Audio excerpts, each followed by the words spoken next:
First of all, just want to take a minute to a special thank you to Mike Haas. Has jumped in and done a phenomenal job.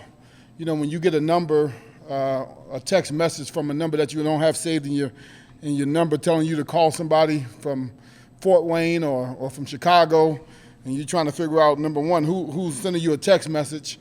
But he's done a nice job stepping in and handling some of the SID responsibilities, with football. Really appreciate the job that he's done with the program. So obviously it's that time of year. You know, we're getting close to the opening part of the season. Our kids are extremely excited, but really love how our roster blends young, hungry talent with some, seasoned veterans. I'm a sports guy, and so, when I look at different sports, I try to look for teams that do more with less, and so I'm really looking at the Milwaukee Brewers right now, a team that really maximizes their talent and maximizes their roster with not a lot of money, and I think they do a phenomenal job. And I think how they mix and match their roster and how they do different things is something I'm studying, and how they do things. So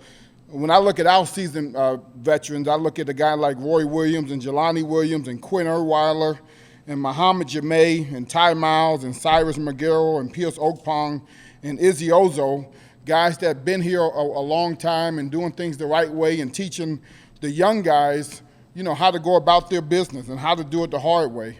And that's something we talk about, and I think they show it with the way they work. It's been a really good 2.5 weeks of preparation. I think this is the most stressful time of the year for me, to be honest with you. I know you guys probably think I get extremely stressed on game day. I don't. I'm extremely stressed every night when I go to bed because we have a very competitive football team. And every day I have to remind them, guys, we are on the same team. And so it's been extremely competitive and physical, and we want to make sure we keep our group together, for the duration of the season. I think our veterans provide leadership and stability to our emerging players. I think in this day and age of college football, we're no longer in the you're going to keep a roster together for 4 years. So you're in a 1-year increment, maybe 2-year increment, and then you're trying to figure out, okay, what is the bridge, or how do you bridge the gap? And I think we've done a really good job of creating leadership from within our program and young guys understanding the standards and expectations of how we do things and why we do things, and then getting our younger players to teach the younger players how to do it. Our team is coming together really good, mentally and physically. This is kind of an old school training camp. I really like it. We are bonding. We're getting to know each other. I'm actually having a blast. This is a fun group to work with. Not much complaining, not many excuses. They are very accountable to one another, accountable to the team, accountable to each other. And when you're a coach and the players say, hey, I'm wrong, not many coaches are going to yell at a young man and you say, hey, what happened? I was wrong, coach. You say, okay, well, I can move forward. And that's the type of men we have in our program. And to me, character will carry you so much further. I know a lot of people think it's just about a talent. You can take a talented player with poor character and end up with nothing. But we got the right type of character in the building, which makes it extremely fun to walk in the building and coach them and get to know them and be around them and work with them. So we have a great bonding structure, and we're getting closer because, as we know, there's going to be some adversity throughout the season. We don't know which way it's going to come. We don't know what's going to happen. But in those moments, we have to come together as a team. And I still believe you build a team through adversity to withstand. And that's going to be more important. It's not about how much your roster costs. It's really about how much these guys are going to come together. And that's what we're building. And we got the right people on the bus. And I believe that. And we got the right people in the right seats. And for us, that's the most important thing when you look at our team. I also believe it's a delicate balance. Every day is a delicate balance of being physical and being smart. We want to create an edge. How do you create an edge? For us, it's about being physical, right? That is always going to be our edge from a football perspective. Being physical, being tough, being relentless, playing harder, longer than our opponents. And for my coaches, we have competitive coaches, and they toe the line. And I try to get them to understand, we don't win the game at practice. I told our team the other day, there's no sacks in practice, there's no touchdowns in practice, there's no tackles in practice. But come August 30th, those count. And so let's make sure we do the things necessary to get there. Our depth chart is getting clearer day by day, rep by rep. Our travel bus is getting clearer, but we always going to start with special teams.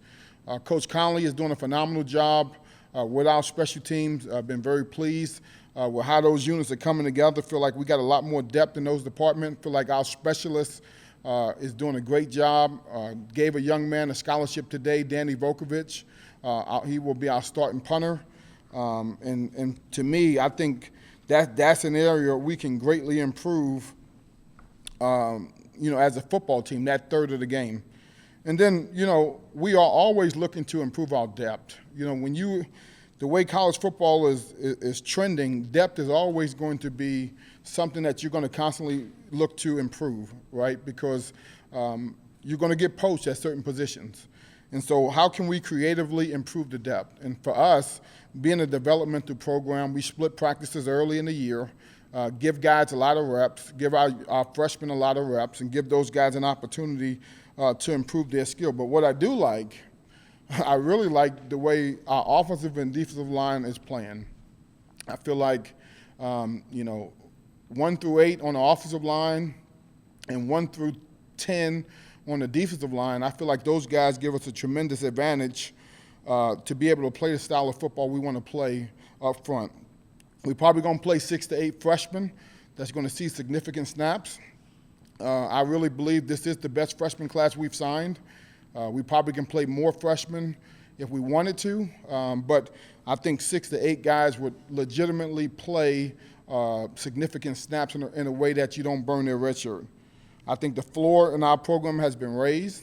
I think, we are constantly getting better. I think as people try to poach people for depth. The thing that's so interesting now is, people are going to the portal to take people for depth, not necessarily to take people to be starters. Our philosophy is we are going to develop our team from within, and if we get somebody from the portal, we expect them to be a legitimate contributor. And so guys on our team we took from the portal, I bet we got 5 or 6 guys that's going to be all conference type players. And that's going to show true. So it's the philosophy of, how do you build your team? Something that I think is interesting that we've really done is roster size. The roster size has been adjusted. So we've changed the way we practice. From the amount of reps that we get at practice to walkthroughs become extremely important. You can't practice as many snaps as we used to. So now we have to make that up in a walkthrough setting to make sure that our guys are getting the muscle memory and the reps, the reps mentally to get themselves, ready to play. And then the summer development plan. So we had to forecast in the summer the things that our players needed to get ready for the season. But as a program, for us to move forward, I think obviously it starts with talent evaluation. We have to be better at evaluating talent than everybody else. Then we have to develop that talent. And then to me, it becomes under the radar drafting. And that's our ability to, look at the portal, find guys in the portal that can help us, but we're not going to overload from the portal. We're going to develop from within. And then we got to find guys that fit our program from a culture and competitive standpoint. Because if you're not competitive, you're not going to work in our program. And I think those things allow guys to be successful in our program. And then lastly, we're going to continue to attack walk-ons. We've done a heck of a job with walk-ons in our program. I mentioned these guys today. But this is a group of guys that are current walk-ons on our team that's going to be big-time contributors for us. Izzy Ozo, Landon Harone, Abiathar Curry, Jason Fowler, Josh Holt, Ricky Taylor, Quinn Erweiler, Muhammad Jameh, Philip Majorkowski, and Elijah Porter. Those guys are going to be big-time contributors. A lot of those guys are going to be starters, but a lot of them are going to be big-time contributors for us. And we need to continue to move our program forward with guys that can help us and guys with a chip on their shoulder from a development standpoint in that regard. So I like this team. We're extremely competitive. You know, I'll put our top 40 players against a lot of other teams that I've had in the past, and you know, we can't wait to go play. Coach, you mentioned the red shirt there, getting snaps with the red shirts. Has your philosophy on red shirts changed at all with the portal and anything? Because you also mentioned that there's not really 4-year programs anymore. So has your kind of philosophy with red shirts kind of changed?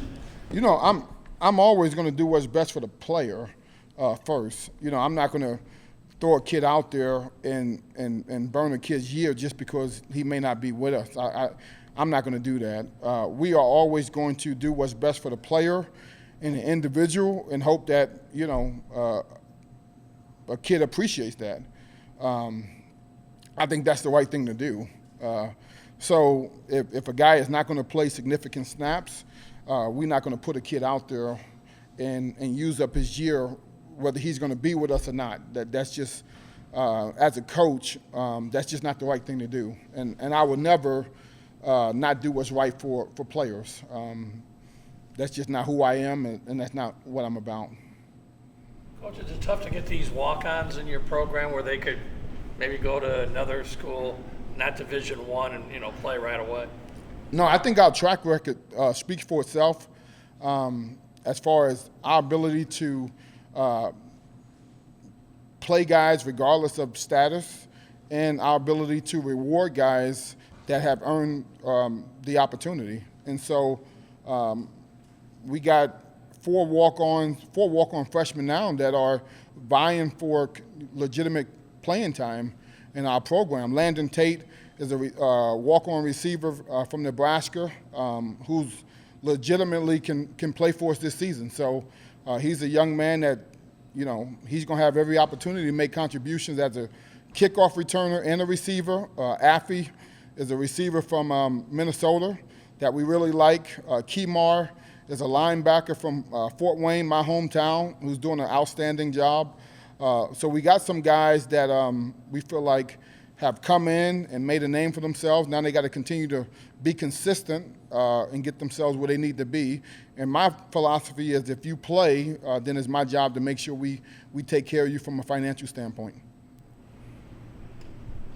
Really happy with your kicking game. I know that's one emphasis you wanted to really get improved in the offseason. Yeah, I think we got one of the best kickers in the MAC, Andrew Glass. He was an all-conference kicker at Kent. When we recruited him, I didn't know what we were getting, but I was happy we got him. And he's much different than what I anticipated. He's a great person. He takes ownership. If it's a bad snap, he puts it on himself. Bad hole, he puts it on himself. He takes accountability. He is the right fit, for our program. I let him kick a 57-yard field goal on Saturday. He had plenty of distance, and so we feel like if we need to go win a game, 57 yards is well within his range. You go, you think? I don't know. We haven't stretched him that far, but 57, he had it easy.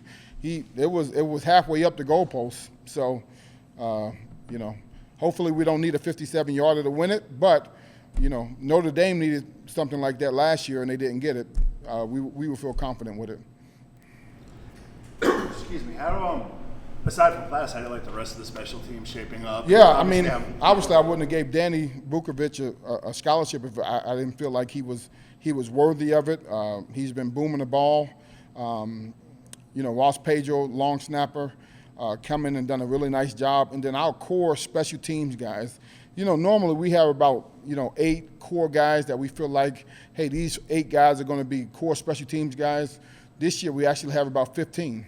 And so when you have 15 guys that you feel like can be core special teams guys and be 3 or 4 phase guys, that give you a lot of depth and versatility.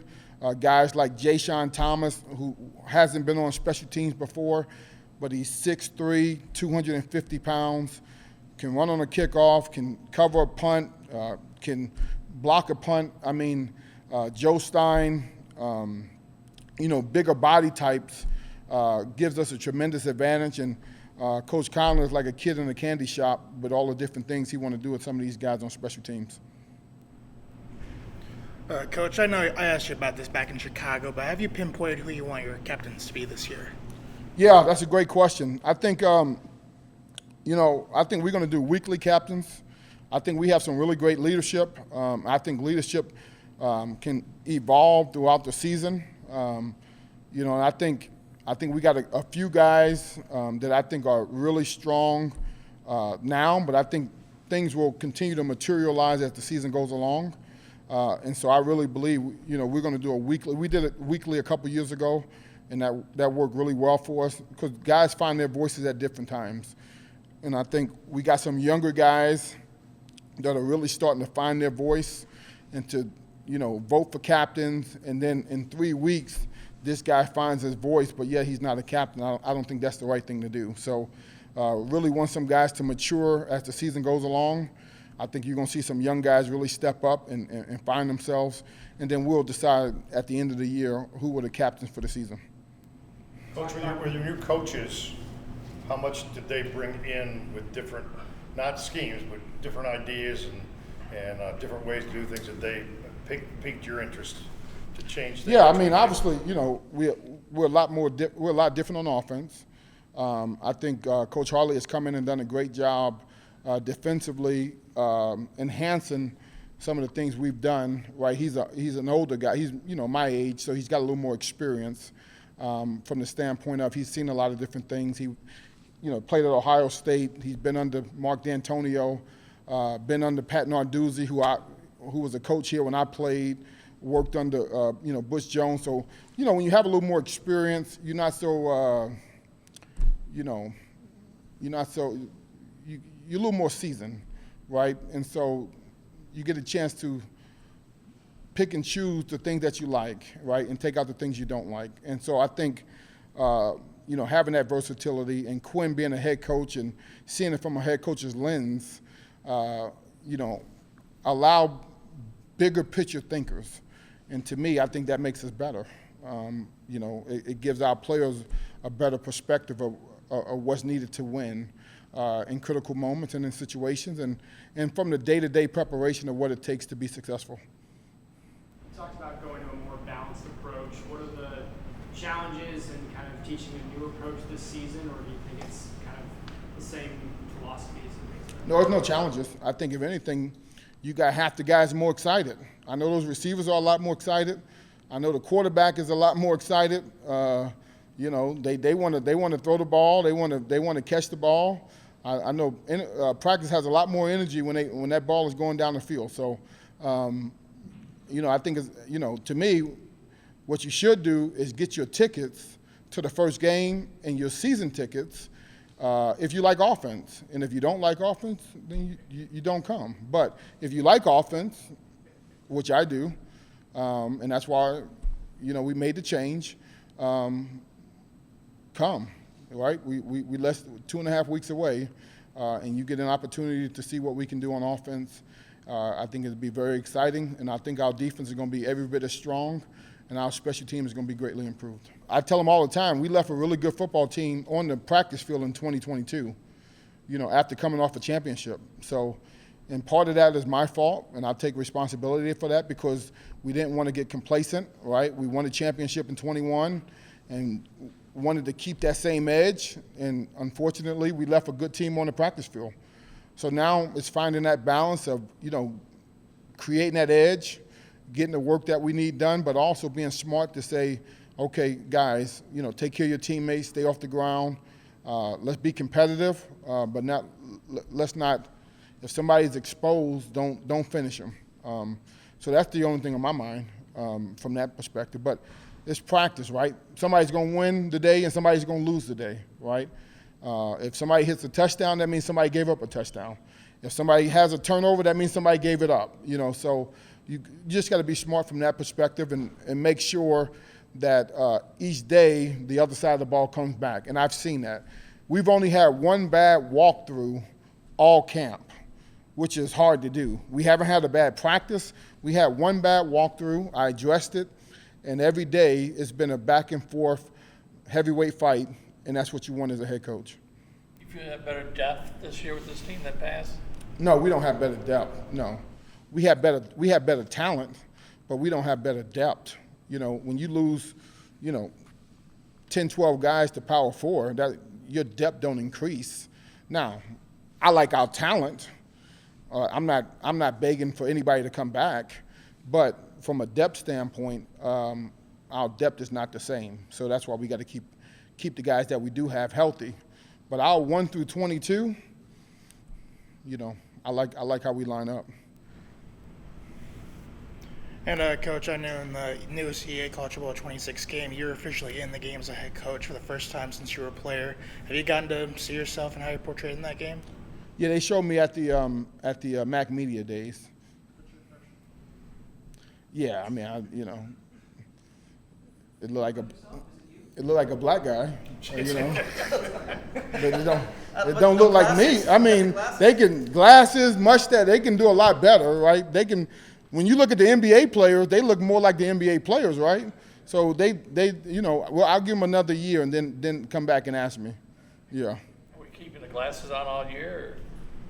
I don't know. You like them? Yeah. Good. Or he looks studious. It's like, it's a style, Thanks, Coach. You got one? Go ahead. I want you to get all your questions asked since you only get 30 minutes of practice. I just wanted to, something Sean had said. I was just curious what your thoughts are. Like, if you had some sort of thing you could just wish happened for the transfer portal to kind of make it maybe a little more fair, like some sort of guardrail or maybe transfer fees, like you said. Like, if there's something from where you're sitting that you would want to see. Yeah, to me, I mean, to be honest with you, I love the challenge. It don't bother me one bit because you know what? In life, you're going to make decisions, right? Sometimes it's going to work in your favor and sometimes it's not. I told our team the other day, we lost all these guys. Let's see who plays. So it's all good when people put it on Twitter, hey, all glory to God, I'm going on the transfer portal. Let's see if they play. How many of those guys going to play or travel or get snaps? I was going to tweet something the other day, a picture of me, and say, you know what?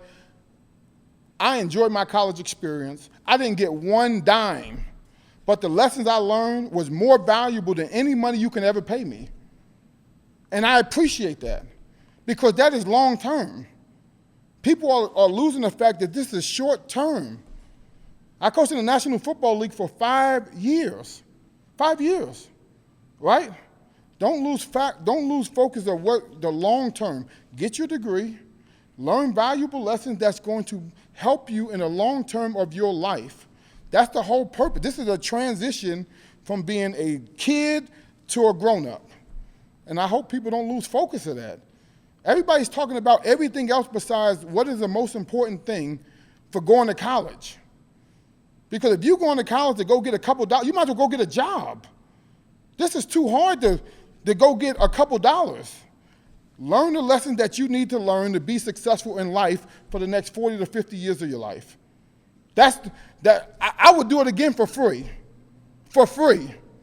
because of the things I learned. That's why I'm standing here today, because of what I learned in college, not because of how much somebody gave me.